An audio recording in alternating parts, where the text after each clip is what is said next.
Hey, everybody, welcome back to the Unstoppable podcast. I'm your host, Diana Chen, and I'm here today with our guest, Matt Lockyer. He is the Director of Developer Relations at Near Protocol, which I'm sure a lot of you have heard of. Near is an open source platform that allows people to develop decentralized applications and scale on Ethereum. So I'm very happy to have Matt here today and to talk to him more about Near and what they're building out there. So welcome, Matt. Thank you so much for being here. Thanks, Diana. Pleasure to be here. And really looking forward to chatting with you. Awesome. So before we dive into Near, I want to know a little bit more about your background, how you got into this space. So take us all the way back to when you first heard about crypto. What was it that caught your interest? And then how'd you start learning about it? That's a great question. It was like January 2nd, 2017, and somebody asked to have like a piece of pizza with me. And it was a really cold piece of pizza because I'm in Vancouver, British Columbia, Canada. And while it's not like totally snowed over, it's still kind of chilly in the winter. So he said he wanted to have like a venture studio. He was interested in my teaching background. And when I said kind of like, what's the thesis? Like, what's it really going to be about? He said, emerging kind of areas of technology like AI, ML, AR, VR. And that's kind of why he approached me, because I have a background in graphics programming and teaching kind of creative code, graphics programming, building 3D stuff with code. And then he said blockchain, and I was like, blockchain, what's that, right? And of course, I'd heard of Bitcoin, but then I'm like, okay, start going down the rabbit hole. And I had a job at the time, so I was finishing up a contract, and I was interested in joining this this venture studio. But the venture studio never came to pass. But during my finishing up this contract in the spring of 2017, I was just like obsessed. So I went totally down the rabbit hole. And then, come to summer 2017, I had a camper van at the time. So I basically took like a week-long trip, and I like drove up the coast, like the west coast of Canada, on the mainland called the Sunshine Coast. And I camped for like 6 nights. And during this time, I basically downloaded everything onto my laptop, like the Ethereum developer tools, Truffle, Ganache, all this stuff that you needed to learn how to build dApps. And I basically kind of like taught myself. So I was already a developer, so it was kind of easy to self-teach.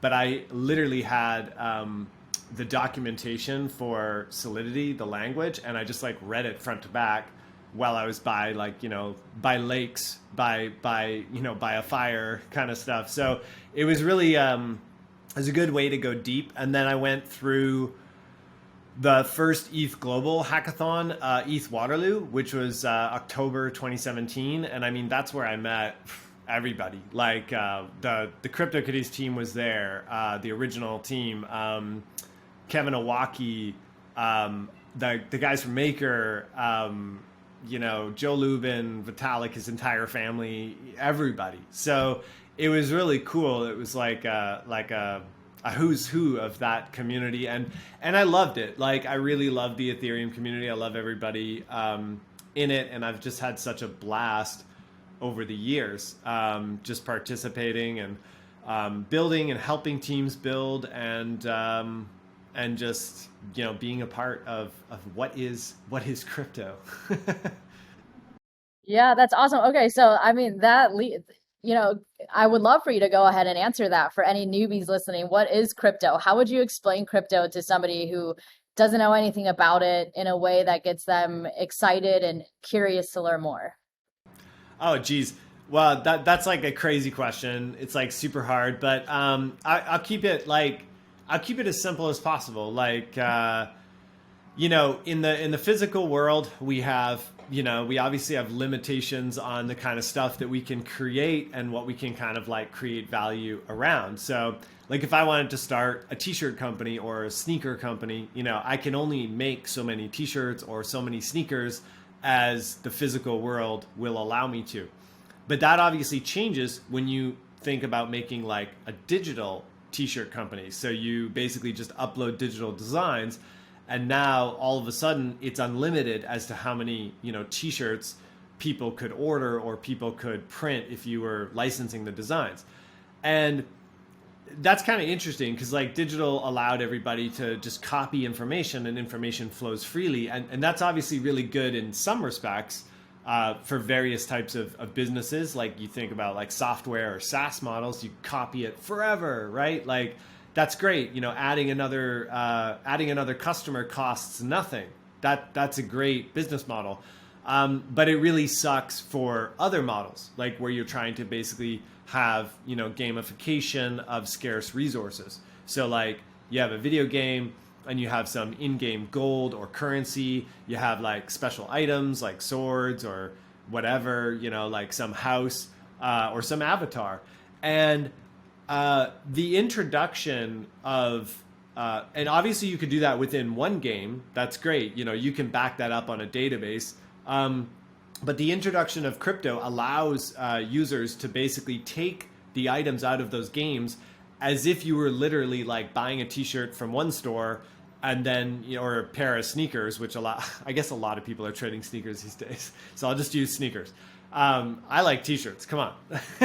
But you know, people are trading sneakers. So, you know, you can buy a sneaker from one store and then you can go online and you can sell it to somebody else. And you can do that because it's a physical good that you actually take out of the one store and take on to a different marketplace.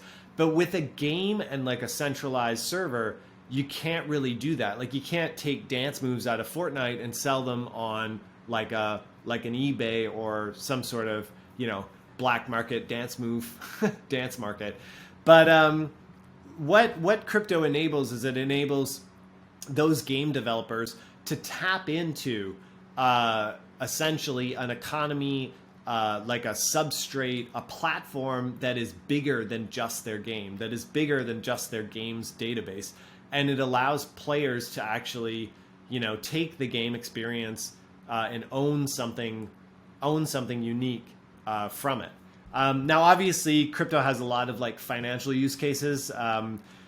You know, the listeners might have heard of like DeFi and obviously, I mean, they've heard of Bitcoin. I don't have a financial background, so a lot of what you'll hear me talk about probably is like these sort of, you know, app and social and game kind of use cases. So that's kind of what I'm into. But that's what crypto means to me. It's sort of like this way to bring that physical property of scarcity into the digital world and give your users or sort of like, you know, participants in a video game or participants in some experience a way to actually own something that almost feels physical, but it's still digital. Yeah, for sure. And so for people listening who, you know, maybe have a camper van and they're ready to go out into the wilderness for a week and download everything to their laptop, what are some of your go-to sources, whether they're podcasts or books or blogs or newsletters or Twitter people to follow? Like, what are some of your go-to sources of truth, if you will, for learning in the space that you can direct people to? That's a really good question, and you'll probably get some pretty valuable gems out of me because I was scouring the web for like the signal in the noise, and there is a lot of noise out there. So I'll just, you know, caution the listeners to you really want to like, you know, screen a lot of the people and the influencers you follow and the newsletters you sign up for. Obviously, you know, podcasts such as this that are basically going to the people who are kind of building the space, unstoppable domains. Like obviously, there you go. You know, you can own a domain that you can take other places. You can sell in different markets. So these are people who are actually building stuff in the space. So I always look for, and I had always looked for when I got into the space, the people who are actually building product, because there's a lot of talking, but there's not a lot of walking. John Poller, who's actually the organizer of ETH Denver and the founder of Opolis, which is also a great product. So Opolis is like it's like an employment kind of commons and substrate where you can take like your healthcare from gig to gig, from job to job, contract to contract, which is not a sort of a common thing in the United States. So he always says, you know, that when he hosts ETH Denver, which is a great conference, by the way, it's all just, you know, pure builders, pure real stuff. He basically says, you know, we got to focus on we got to focus on less talkie and more walkie. So, and then there's Kevin Owocki from Gitcoin. So shout out to another great resource where you can earn crypto with Gitcoin. You can learn with Gitcoin using the Gitcoin kernel program. There's Kevin Owocki, who's also in Colorado. So a little less talkie and a lot more Owocki, because he's sort of set a standard for the other builders in the space, with all of the work and all of the building that they've done with Gitcoin. So just a shout out to some of the people that I know, but just rapid fire some more links and resources. Evan Van Ness, Week in Ethereum. Definitely have to subscribe to that newsletter. You can't go wrong with, Evan's sort of, collection of links from the NFT space. I've always really enjoyed like Staking Economy. I don't know if other people know about that one, but Staking Economy is a great newsletter, and it's really a lot of the stuff's pretty nerdy, but you'll sort of pick it up as you go along. And then more on the learning programs. Figment is doing like really amazing stuff in the space. So they're kind of like an entire like learning platform or sort of like network, and they've got other protocols and other stuff. Near is sort of a Figment supporter. We put a lot of course material into Figment, and Figment pays people to learn about crypto. So you can learn to be a developer. You can learn about kind of more soft skills, crypto marketing, things like that. So the Figment program is really cool. And I'd be an idiot if I didn't shout out. I have to type in the URL to remember it. If I didn't shout out some Near resources. So there's Learn. What is it called? It's learnnear.club. Which is kind of like our little club. And from there, you can actually jump off, I think, to Gitcoin kernel, the Near Certified Developer Program, which is our own program, and Figment and stuff. So learnnear.club is the link. Awesome. Well, that should be more than enough material for somebody to go off the grid for a week and dive into this stuff and really do some good learning. Maybe 2 weeks.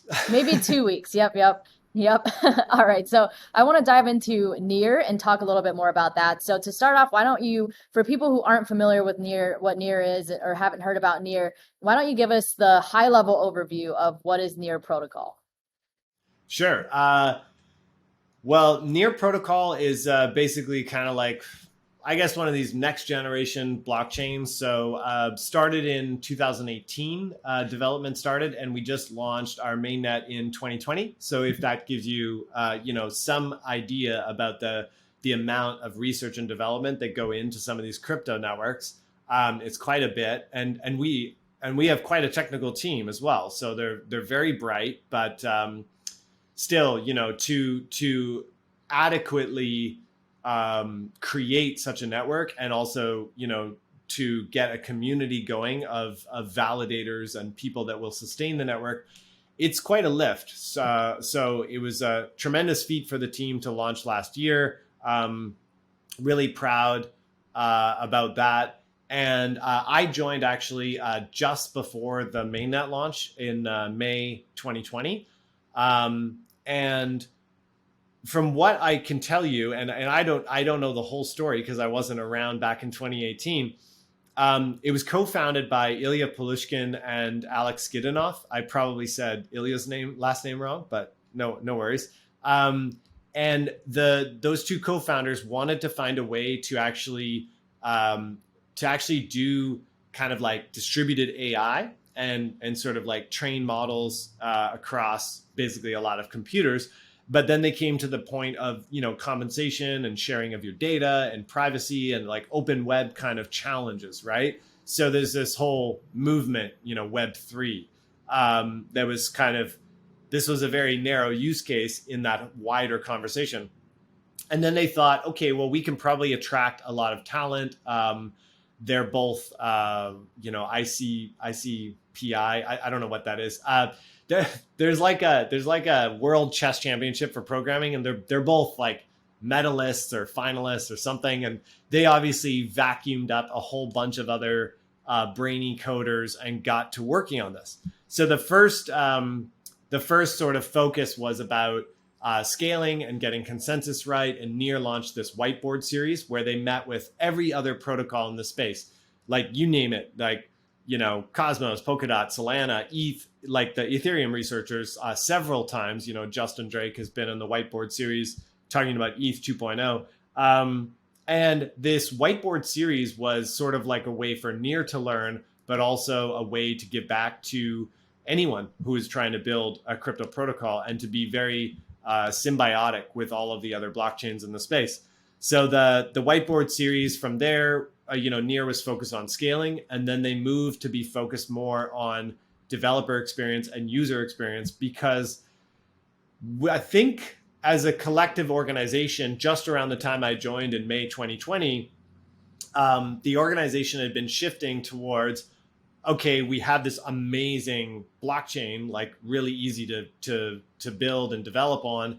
But if nobody builds applications, then we're hooped, right? Like you basically need traction, you need adoption, and you need other developers to like the experience of building on your blockchain. So the focus since I joined has really been on the app layer, on the developer experience layer. So we have like dev platform team, which is amazing. And then we have my team, which is the developer relations team.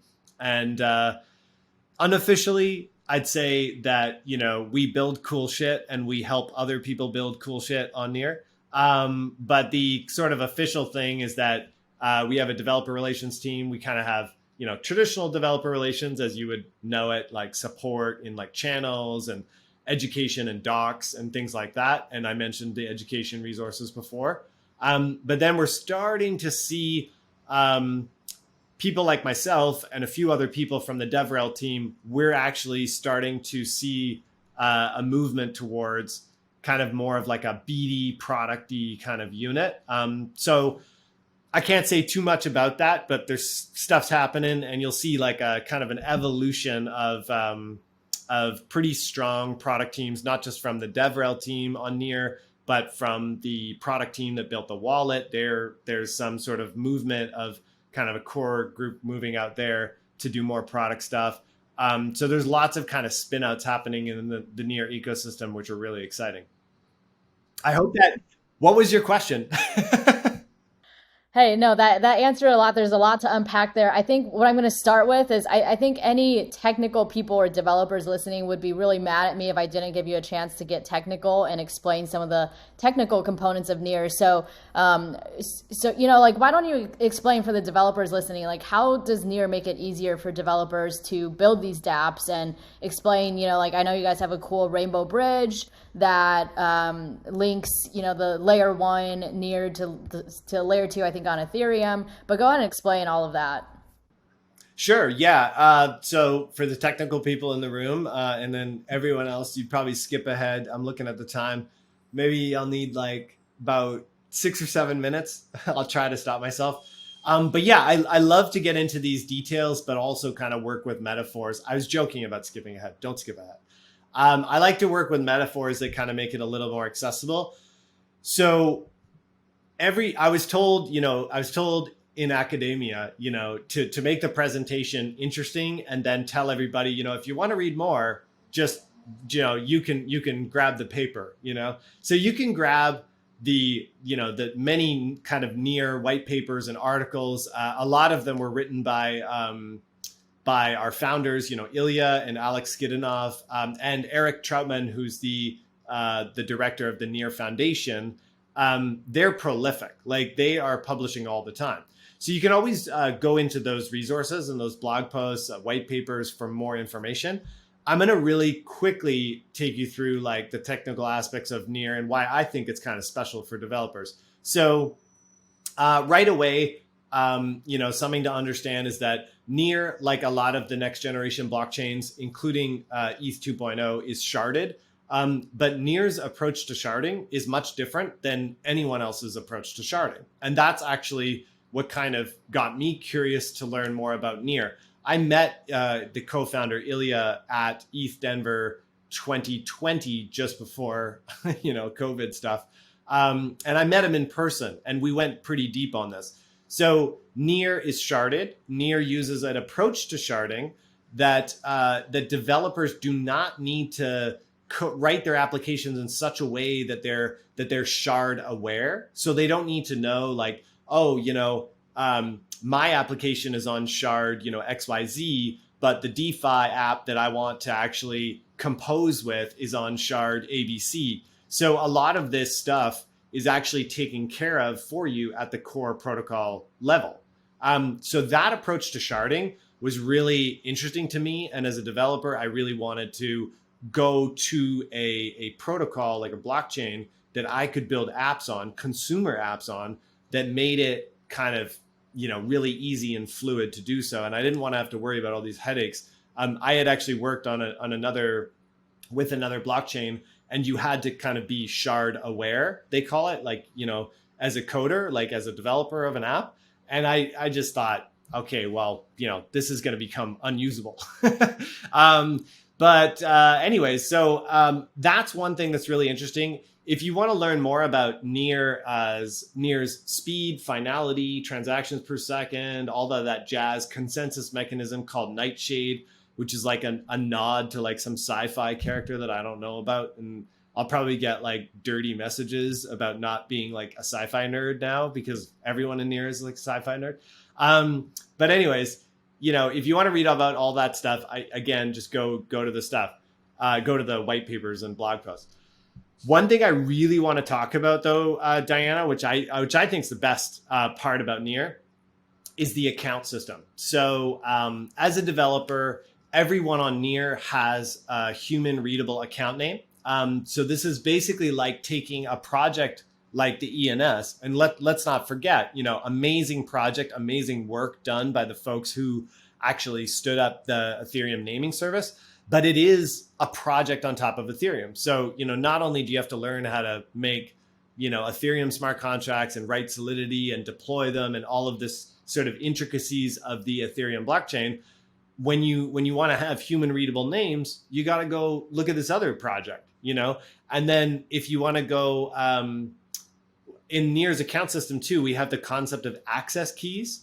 So these allow developers to do really powerful things like, I could create an account for you, Diana, and I could actually add an access key where I would be sponsoring your gas, but your access key for your account that I created for you would only allow you to call one method in one smart contract. So I can kind of sponsor you to come on to crypto as a non-crypto person. I mean, I know you know about crypto, but I can bring you on as a friend, and I can keep you in like a bit of a sandbox while I'm paying your gas fees. And then when you kind of graduate, so let's say you sell an NFT and you generate some actual revenue, it could be as small as like one Near token. You can pay me back for like the 0.05 Near tokens that I sponsored you with. So there's this amazing power in this access key system that's part of our, human readable account names. And that's like having a Gnosis safe as part of the core protocol, where you can actually add and remove keys. And, like explaining this to developers, especially if they're coming from the Ethereum ecosystem, they just kind of get it. And then when they see just how powerful having that human readable name for an account and having those access keys are at the core protocol level, and being able to develop with those concepts without having to kind of like run around and like learn about all these other projects and stuff and read different docs and stuff like that, they see it right away. Like light bulbs start to go off, and they see the potential for mainstreaming users. They see the potential for sponsoring accounts and meta transactions and, burner wallets and all of this stuff that, shout out to Austin Griffiths, who came up with like, burner wallets and stuff like that. And the Meta Cartel family, the originals that came up with meta transactions. Shout out to all those people. Amazing work. And I would just say to developers who are sort of, Near curious, that we just saw all of that. We saw how awesome it was. And it's kind of like a compliment, we just put it in the core protocol. So that's what gets me really excited about Near. It's sort of like, it's an it's a blockchain that's really designed for Web 3.0, and it's for these like it's designed kind of for apps. It's designed for people. So I really love it, and I love building on Near. I'm like literally writing contracts on Near like all day long. So I'm either helping partners or I'm building like my own side projects. I have like I gotta tease this out too. I have a generative art. It's a generative art NFT marketplace portal, whatever. It's not going to be curated. It's just going to be wide open, so people can just come and just hit it. The mainnet version should be out in a couple of weeks. I'm testing on testnet, like doing like user experience testing, starting hopefully later today. But I've had the contracts kind of run through a couple of audits internally with our team. Going to do testnet for a couple of weeks, see how it goes with actual creators. We have a Discord channel in our server. So if you go to near.chat, if you're interested in generative NFTs, you go to near.chat and join the generate under the dApps category. It's GNR8. But yeah, I'm really excited about all this stuff. I'm also one of the people who's like pushing the Near standards forward. So we have a fungible token standard. We have a few different DAO standards. So we have Sputnik DAO. You can go to sputnik.fund. We have Moloch DAO, a version of Moloch DAO that is coming soon. And we have Sputnik V2 for DAOs. So fungible tokens, we've got Ref Finance, which is basically it's like a near native implementation of kind of like a Uniswap. So it's just like liquidity pools and automatic market making. And we have an NFT standard with royalties. And I am currently working on 2 more standards that are like extensions for the NFT standard. And that's like a multi-token standard. So you can have one NFT contract with many different types of NFTs in it. And then you can have lazy minting. So basically you can declare that you're going to sell 1 million NFTs. And each user that comes and buys the NFT is actually doing the minting, as opposed to the traditional sort of like, I'm going to drop, 100 NFTs, because people don't really sell 1 million NFTs, but they should. So people say, I'm going to drop 100 NFTs. So what they do is they pre-mint them. And then when people come to buy them, they just transferring them. So lots of exciting stuff. Again, I'm so sorry, Diana. I forgot your question and I don't know what I'm talking about. But I think people got enough about why I'm excited about Near. Yes, I think people got a good taste of it. Hopefully, people didn't fast forward in the beginning when we were doing a technical talk, because it turned into something very relevant for everybody. We should do something like, oh, you missed it all. Go back. Yeah. Go back and start from the beginning. So you lots to unpack there. You mentioned a few things. I'm really interested in NFTs and DAOs, and so I want to talk a little bit more about those things and how that applies to Near. So why don't we start with NFTs? You said there's an NFT standard that is the ERC 998, I believe. And so can you talk a little bit more about what is this NFT standard, and then also like what is happening with NFTs on Near? Like everybody's talking about NFTs right now. So bridge the gap for people between NFTs and Near and how these two things work together.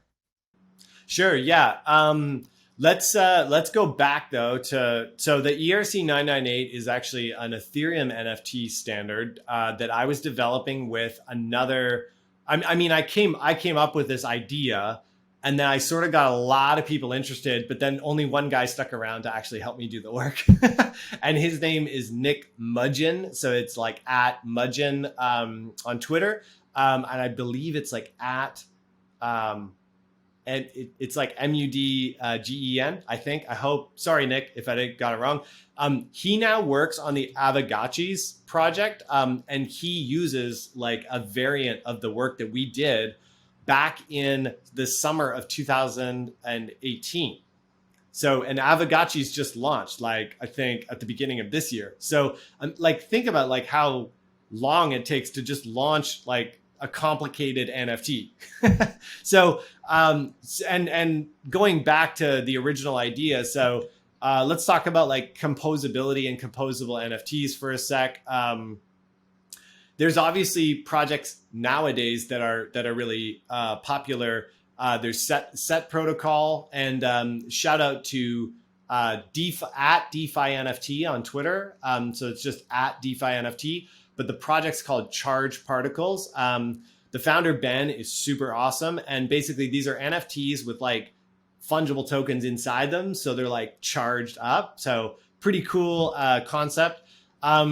We had But we had Ben on the podcast. So if you guys haven't heard great. that episode yet, definitely go back and listen to that. And that was Yeah. episode 39. So go back and listen to episode 39 with Ben Lakoff, Charge Particles. You'll get to hear all about that project. Yeah, I think Ben's awesome. We were hanging out on Clubhouse a bunch back when people hung out on Clubhouse for like 2 months. And so if we go way back though, in I think it was April 2018, I just wrote a Medium article and I wrote some really terrible Solidity code. So the ERC 998 looks nothing like what I wrote in the Medium post. But I just wanted to kind of prove that this was a possibility. And basically I called it crypto composables. So basically I wanted the ability to basically sell, like if I were to sell you an NFT, Diana, or if I were to sell you 5 NFTs, I'd have to go transfer, right? And there's no way to actually pack up an NFT into like a bundle that you can that I could sell to you, and then on your end, you could take one kind of a sub NFT out of the bundle and sell that. So why did I kind of like, or where did I get the idea? Well, CryptoKitties had launched, I think in November 2017, and then I think around January, February, someone had done like CryptoKitties hats or like cat hats or something. I don't know where that project is, but basically you could stick a hat like on your CryptoKitty, like a fedora or something like that. And then I saw a couple other projects that were kind of like buzzing about, we can do, combine this token with this token. The crypto hats thing was actually ERC20 tokens that you sent to your CryptoKitty that were like non-divisible. So it was kind of like a bit of a hack. It was sort of like bolting on something on top of like NFTs. And I thought, okay, everybody's going to start doing this. And if they don't do it in a standard way, it's going to be terrible, right? Because the entire space of, wallets, exchanges, all sorts of, swaps and stuff, they're never going to understand, what is inside what, unless you have like a standard way to describe it. So I wrote this article about like, an avatar in a video game has, maybe that avatar owns an item like a backpack, and then that backpack can own like a bunch of extra equipment, but the avatar itself could also own a sword, could actually even own fungible tokens like gold and stuff. And then if I go sell the avatar on OpenSea, for example, you could buy the avatar and get all of the items inside, like the fungible tokens, the non-fungible tokens, all the way down. So me and Nick Mudgeon, we hammered away on the Solidity code for months. I booted up like a Discord server in 2018 called Nifty Magicians, and everybody just came in, we hung out, we talked about NFTs. It was great. But then of course, crypto winter rolls in. I had some very real life kind of gotta earn money kind of concerns, So I mean, like I gave over the stewardship of the community to a few other people, but eventually kind of like the fervor kind of died out because the mainstream users were not coming. They weren't coming even up until 2019 or 2020 even for that matter. And then now look at NFTs, right? They're blowing up. And I think I'm getting a message about ERC 998, like probably like every week, at least on average. And so somebody's messaging me, they want to know more about it. I mean, I'm obviously citing, Nick Mudgeon's contributions and like that he's already launched it with Avagaches. He has a standard called the Diamond Standard too. So I'm trying to direct people where I can, but I'm really excited to also be building on Near now and be able to build composable NFTs on a platform that won't absolutely destroy you financially when you try to build a composable NFT of like, just 3 or 4 items because it's so expensive. So that's the story behind ERC 998. I mean, I guess it's a story about how I kind of like really got deep into the crypto ecosystem and kind of booted up my own community around NFTs, and sort of like for me, it was like a kind of a learning experience. And, some people would look at that and say, oh, the standard's still in draft, and, Nifty Magicians is a ghost town. And some people would say, oh, like that's like kind of like a failure. And I'm like, well, not really. Like not if Nick has launched this with Avagaches, which is a great project, and not if, Nick and myself and a bunch of the other people who stepped up to kind of create this community. We learned a ton along the way of how to basically speak to, the crypto community, and how to build, a fun, exciting community. I mean, we were hosting like community calls on a weekly basis, and then we moved to bi-weekly back in 2018. And I mean, now that's sort of like table stakes for any crypto project. Got to have a community call. Got to have a community update. I mean, I was writing those on Medium, so it's fun, it's fun stuff. And we learned a lot. I think that gets you to like the ERC 998 stuff. And I think the second part was like, what about NFTs on Near? So as I mentioned before, we have our core NFT standard, which is really awesome, super strong. And it allows for a lot of extension and kind of composability with other standards. And then we had a royalties standard, which we worked on with the Mintbase team. So shout out to Mintbase, mintbase.io. They just launched on the Near mainnet like a week ago. Great team. Love the people over there.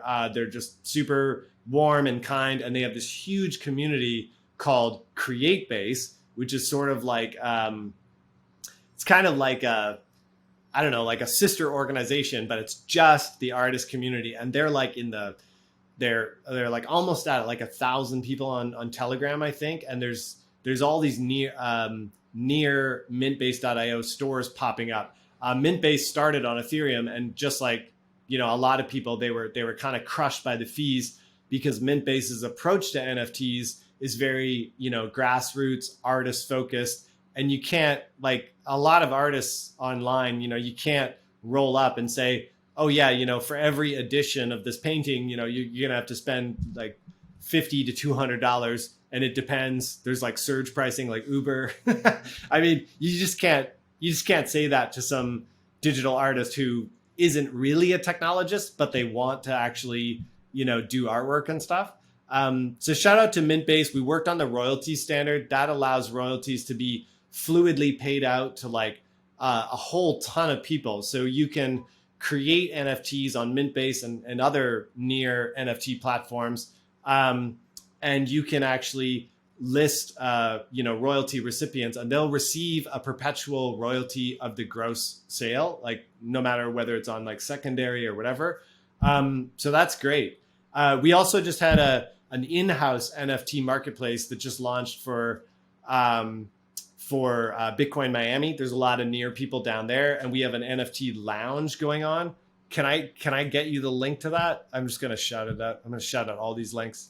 Yeah, for sure. I've been seeing that all over Twitter actually, and that's like the one thing I would say I'm having the most FOMO about right now is I'm like dying to see that and be there in person.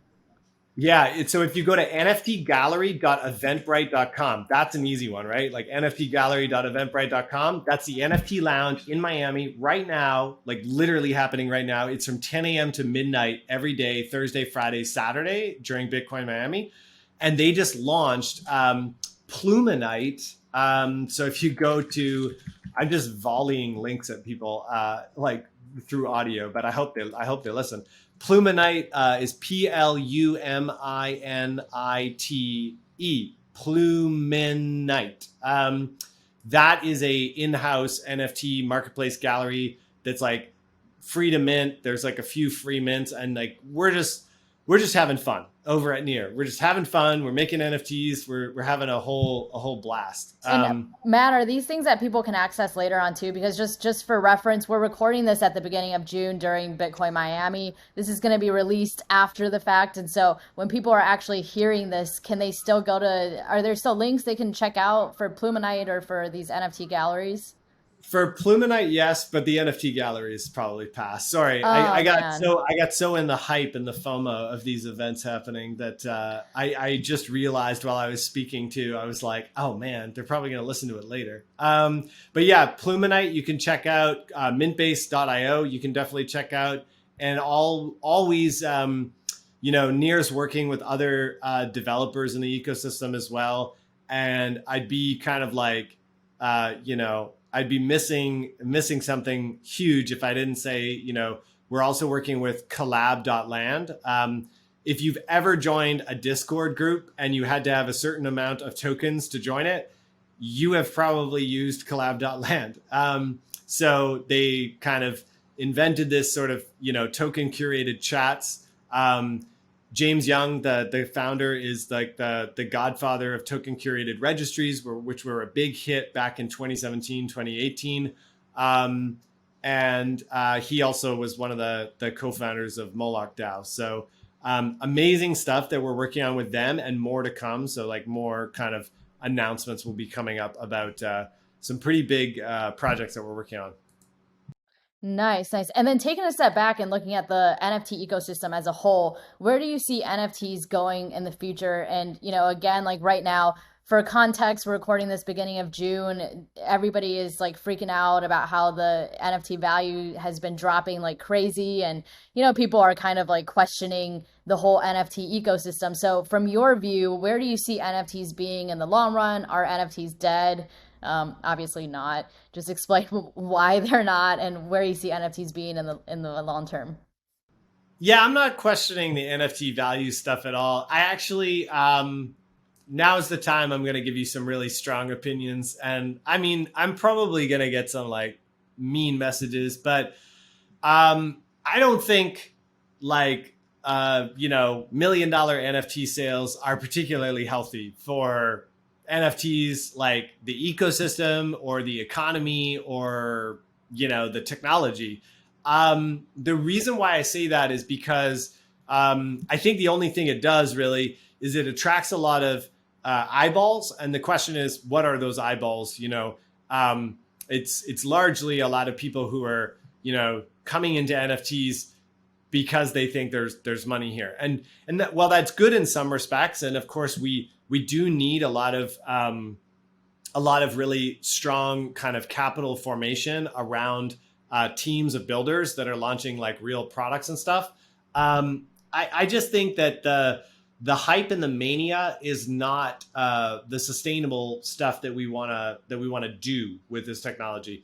So where I see NFTs going is well beyond just the simple sort of I'm buying a JPEG or I'm collecting, a video or an experience and basically stating that I'm the owner, or using that as a way to, flex or social, the scientific term, social signal, but I think that we're going beyond that, and we're going into using NFTs to really create relationships between the creators and their collectors, curators, or just their fans. And we're seeing NFTs being used as access. We're seeing NFTs being used as a way to create like a level of analytics that a creator can't get because they're stuck in a platform like Spotify or YouTube. And that ability to sell something that creates almost like its own social graph, but now it's like it's like a socio-economic graph because people kind of bought into the creators.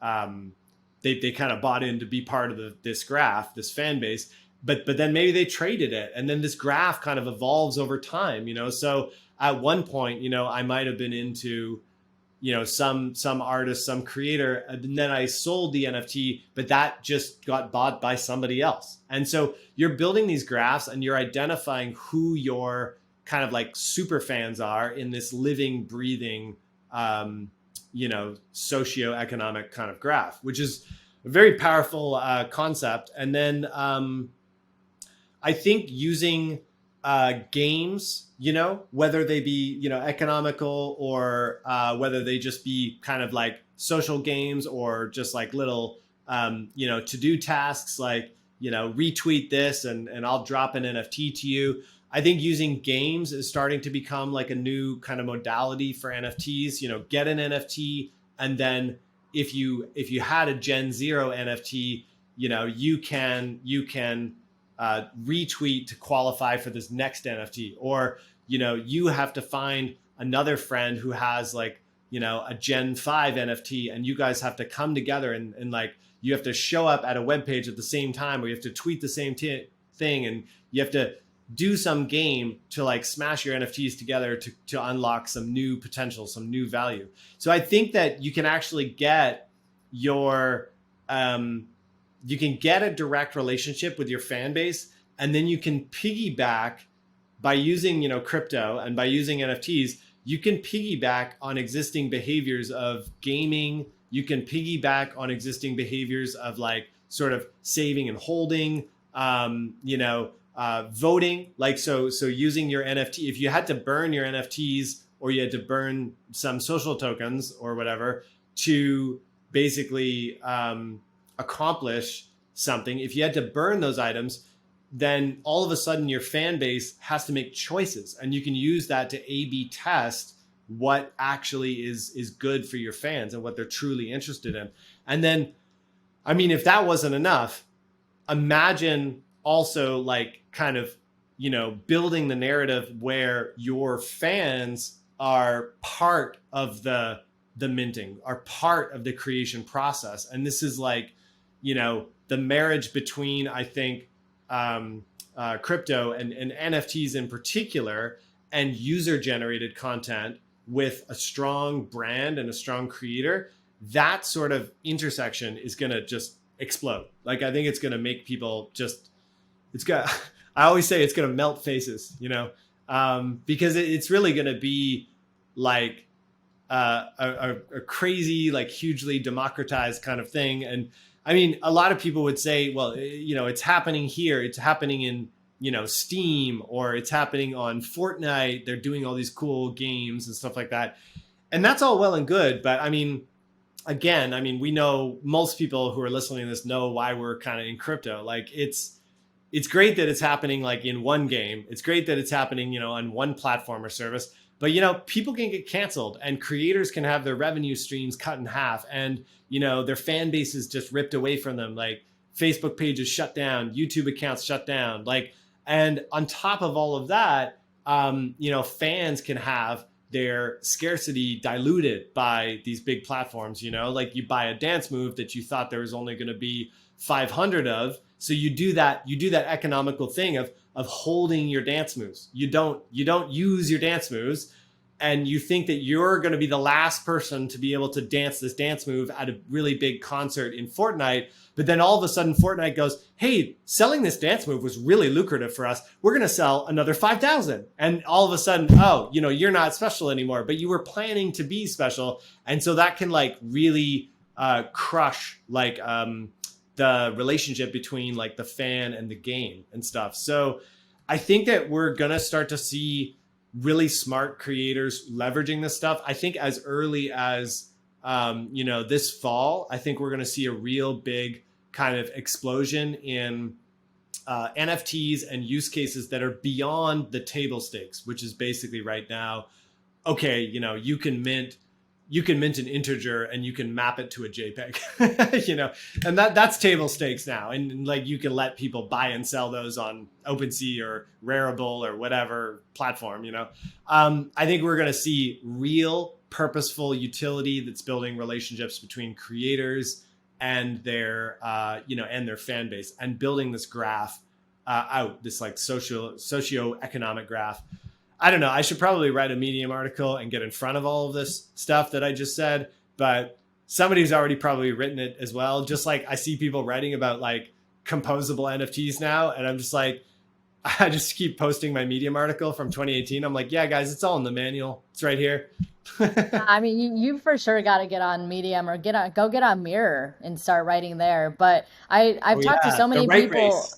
Yeah, the right race. I've talked to so many people about like the future of NFTs because I think it's fascinating, and because we're in such early days, like there's so much you can speculate about, and you know, it's like the sky's the limit with how far your imagination takes you with the types of projects that can come out of the NFT space. And I think, you know, the stuff that you just said is some of the most like interesting use cases that I've heard yet from people in that are deep in the space. So I think it's super cool. Something else you mentioned earlier that I want to get into is Sputnik DAO. And this is another, I guess, project or component of Near. And I actually was exposed to Sputnik DAO during DAO Rush Week last month. I think it was last month. And I like got on Discord and I can't remember his name, but somebody from your community was like on Discord and gave me a demo of Sputnik DAO, and all of it was super cool. But I would love for you to tell our listeners a little bit more about what Sputnik DAO is, like who can use it, who can create a proposal on it, like how do you use it, all that good stuff. Sure, yeah.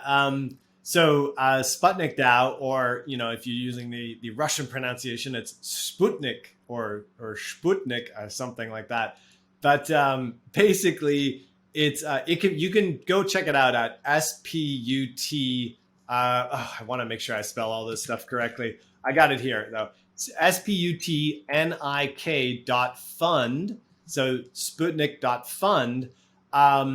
You can actually find out that we just hit 100 Sputnik DAOs today. Now, obviously, like we don't have millions and millions and millions of dollars in treasury under all of these 100 Sputnik DAOs, but that's not the point with Sputnik DAO. This point with Sputnik DAO and the point with Near in general is to be very appy, to be very fast, to be very experiential. So you can spin up like a Sputnik DAO and you can put like, $50 worth of value in it. You can take proposals, you can vote, you can do all of the proposal and voting and stuff for pennies on a dollar. And then you can actually allocate $50 of funds. And it actually makes sense to do so in a DAO. I mean, amazing concept, right? Like, I think that's what DAOs were actually supposed to be. I have a tweet too. I mean, it's obviously not my clip, but it's a tweet of Steve Jobs talking about interpersonal computing back in 1993. And he was basically saying, we can use personal computers to network them together to spin up groups around an idea, almost like a mini organization, get some work done, and then dissolve them.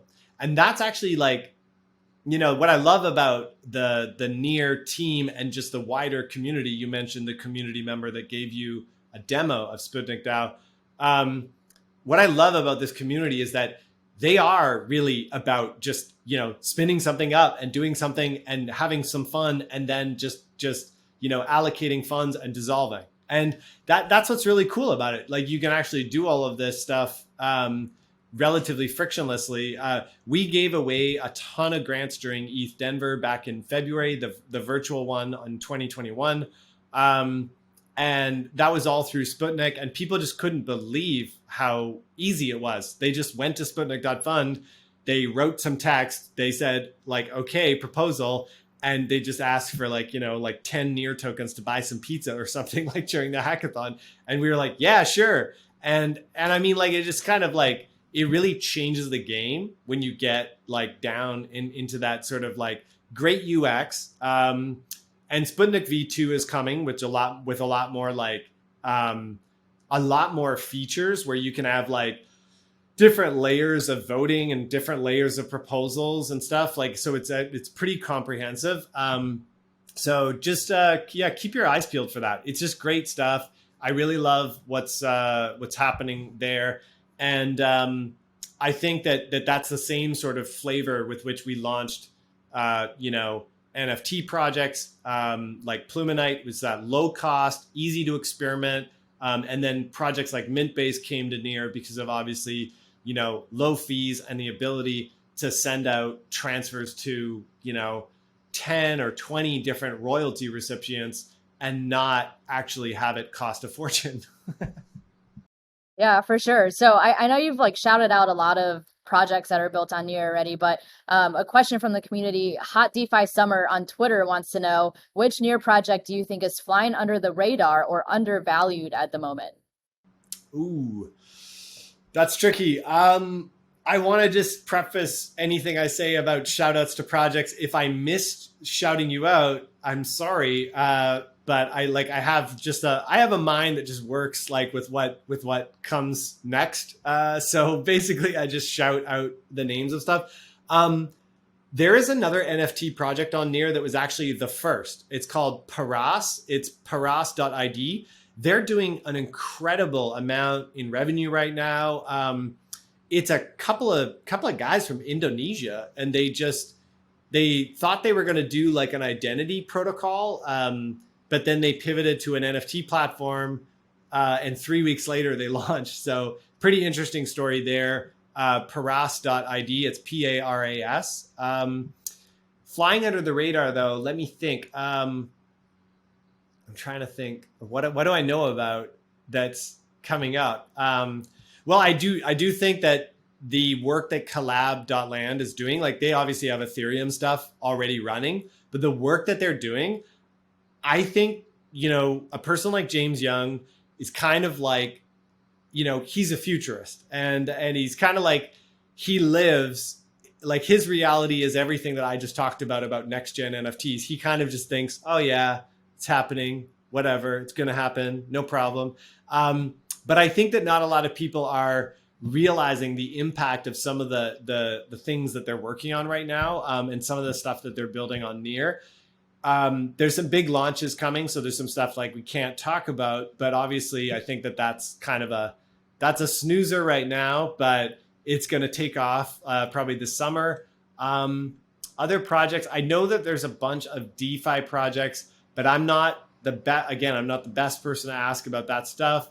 But yeah, I don't know. Just you got to follow, just the Near Protocol Twitter, so like at Near Protocol, and then there's a whole bunch of Near community people. There's like Near Daily, Near Weekly, and like all these little kind of like, I mean, they're kind of like little parrot accounts, but they have the best links. There's also Ants Guild, which is like kind of like the original external Near community guild. So they're not really like part of Near, but they cover Near almost like a kind of like a decentralized kind of media company. And that's like, I think it's at 4 NTS Guild.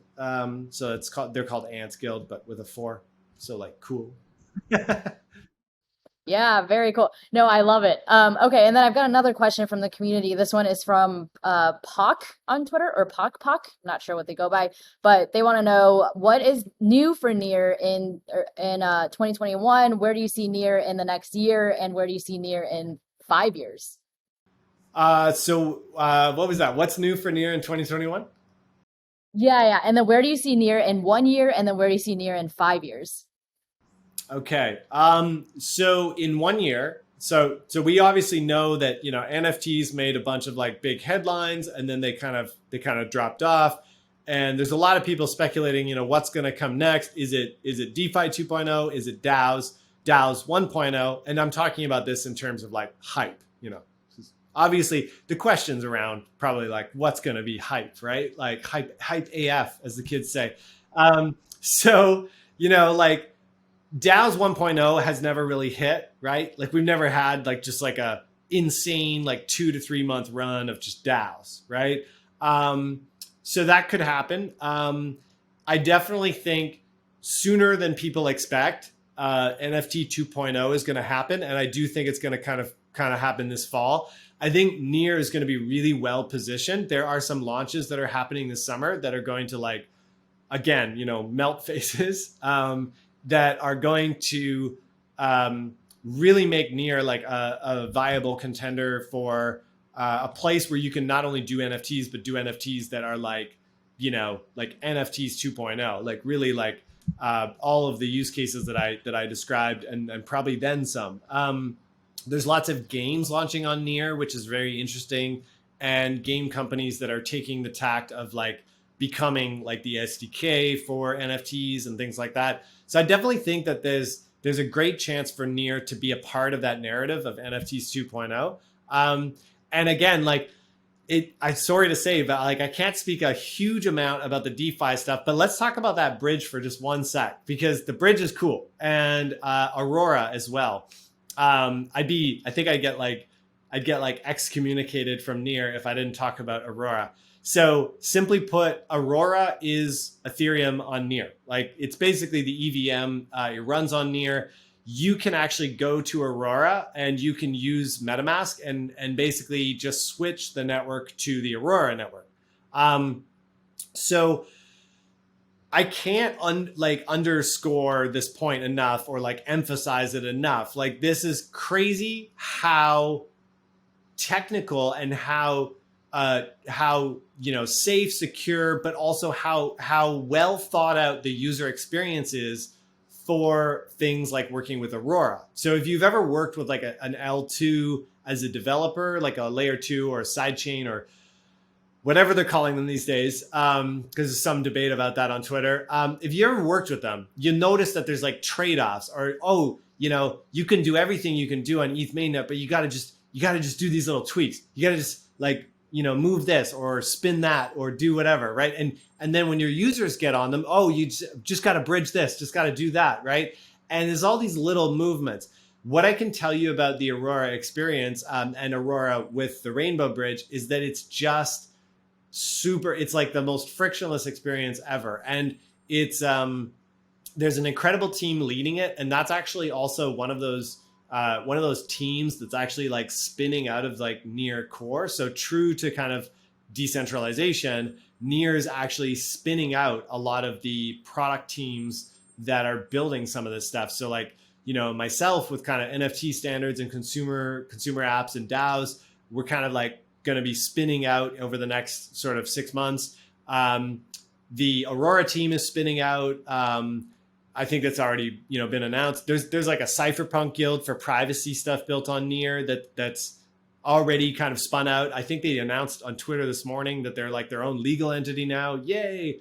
I don't know why the cypherpunk guild needs to be like a legal entity. It's kind of funny. But anyways, last thing I want to say about that Rainbow Bridge too is that the Rainbow Bridge has been up. It's been up for, I think, since like the beginning of April, I want to say. And there's been an incredible amount that's already been transferred on it. It's very, very, very easy to use. And there's an upcoming upgrade to it that will allow somebody. So if I want to make an NFT marketplace and I want to mint NFTs on Near because it's cheap and easy to do so. So I want to bring a bunch of artists in and they want to mint on this NFT marketplace, which is basically just, a website. If I want to open that up to users with Ethereum can just come to that website with their MetaMask, be on the Ethereum mainnet so they don't have to change anything, and just literally just make one transaction, and the app can actually pick up what they want to do with that bridging of ETH, DAI, USDC, USDT, you name it. The app can actually pick up that transfer on the other side and make like a bid or a purchase of an NFT. So without actually doing anything, a lot of the user experience and the things that you would normally have to like kind of like go through like 14 different steps to do are collapsed into just like the one ETH transaction that you know how to do, which is basically just like a smart contract transaction. So that's what I think is amazing about projects like Aurora, projects like the Rainbow Bridge, and the kind of stuff that we do at Near when we're building products for, real users. We're building products for crypto users that don't want to have to kind of think too much when they want to use another chain or use another app. So I just think that there's a tremendous amount going on right now and like lots of stuff to follow. So I hope I answered that person's question. In 5 years, I don't know. It's too far for me. But in 5 years, I don't know. I'd love to see a lot of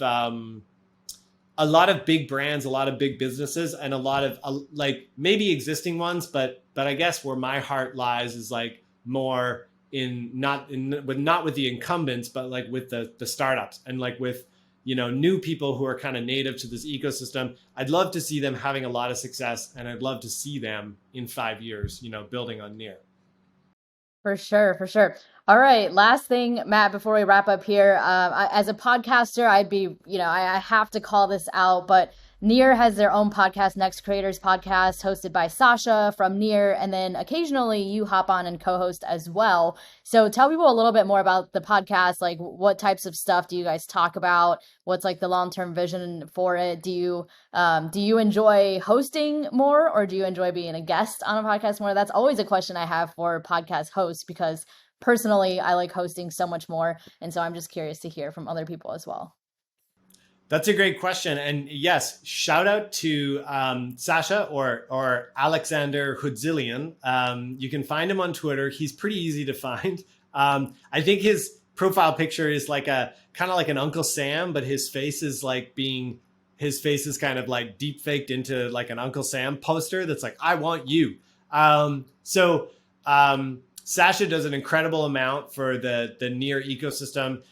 He's working with the Human Guild right now, which is basically getting founders that are either close to or have launched on mainnet, access to community, access to users for user testing, access to funds to basically like sponsor account creation and basically onboard users. So shout out to all the work he's doing there with Human Guild. And his podcast is awesome. Like if you want to go deep into like the technicals or deep into into like kind of like the crypto rabbit hole or the crypto idea maze, as I've heard it called, then Sasha's podcast is a great place to be. I've had a lot of fun hosting the podcast, and I haven't hosted in a while, but some of the people we hosted were just awesome. I think we hosted. I'm gonna forget his name and forget how to pronounce it, especially. Oh yeah, I think it's Thibault or Thibault, sorry, from Fairmint, which was a very, very interesting podcast.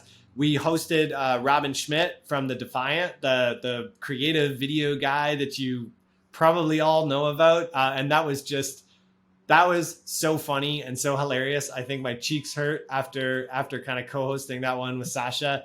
And we had Marguerite from Blockade Games, Neon District, and dropping all sorts of kind of fun NFT stuff. I mean, she's a pioneer in the NFT space. So, and these were kind of like, friends and acquaintances that I had made over the years. And I brought them to the podcast and I said to Sasha, hey, what about co-hosting and, putting these people on? And I love hosting, but I also like being a guest. I think that there's a lot of like noise in the space, and there's a lot of things that need kind of just clarity and demystifying. So I also want to thank you, Diana, for the Unstoppable Domains podcast. I've listened to a few episodes because I was like interested in specific kind of topics and stuff. And you've been doing a great job as well. Thank you so much, Matt. I really appreciate that. And I appreciate you taking the time to come on the podcast today. And before you go, tell people where they can find you if they want to connect with you personally, and then remind people where they can go to check out Near. And then what are some like initial cool, fun, easy things that people can do on Near? Sure. So I'm findable on Twitter as Matt with two T's, D as in David, which is my middle name. So there you go. Steal my identity. And my last name, which is Lockyer, as in lock your private keys up. I don't know. So it's like lock, Y-E-R. I always just say lock your shit up. Sorry for swearing on the podcast. But you can find me. I'm very easy to find. And then I would just put it out to any founders, entrepreneurs, or like existing kind of crypto projects. If you need help kind of understanding like the Near ecosystem, or you need help, just even thinking through like crypto or blockchain kind of use case or NFTs or something like that, feel free to reach out and ping me. As part of the developer relations team, that's kind of what I do. No hard feelings. Like I'm not like a hard sell guy. Like if I tell you a bunch of stuff, and then you decide to go build on Ethereum, I don't care. Like, I mean, I think Near is pretty easy and pretty awesome. So if it's right for you, it's right for you. That's great. And where can they learn more about Near? So docs.near.org is a great place to learn more about Near. And there's also there's that learnclub.near I mentioned. Is it learnclub.near? No, it's learnnear.club. Oh, caught myself. Learnnear.club. Yeah, I think that's Yeah. right. So there's lots of ways to find out about Near. What's something fun and cool they can do on Near? They can go to mintbase.io right now and they can like set up a store. You can go to wallet.near.org and you can just get your name. So you better go kind of, Diana, you better go get diana.near if you can. And I know that there's actually, there's some talk between Near and Unstoppable Domains too about all this kind of connecting like names and things like that. So that's pretty cool. What else can they do that's just like fun on Near right now? I mean, there's just tons of the NFT stuff. There's also the Rainbow Bridge. So you can go to, it's ethereum.bridgetonear.com. Because we're probably going to maybe have some other bridges at some point in time. Don't know when, don't know how.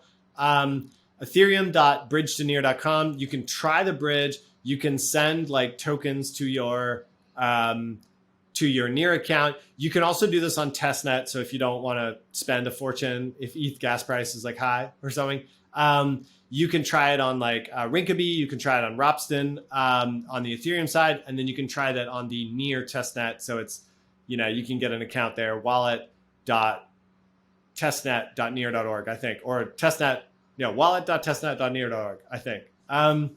Anyway, so like lots of fun stuff. I think if you didn't get it from hearing me on Diana's lovely podcast here, I love to talk, so I'm open to talking to anyone who wants to chat about their crypto startup. Awesome. I love it. So Diana.near is taken already, but I just snagged DianaChen.near as you were talking. So at least I've got that. I've got my full name. Very excited about it. Thank you again, Matt, for coming on the podcast. Wait a sec. I want to do the host thing. Diana, how easy was it to get that name on wallet.near.org? Oh, Matt, I literally did it as you were talking. So it took, a minute to do it. So everybody should go on wallet.near. And then grab your Near name. What an amazing user experience. It was amazing. Thank you, Matt. Thank you, listeners, for tuning in. And we'll be back again soon with another episode of the Unstoppable podcast. Thanks, Dana.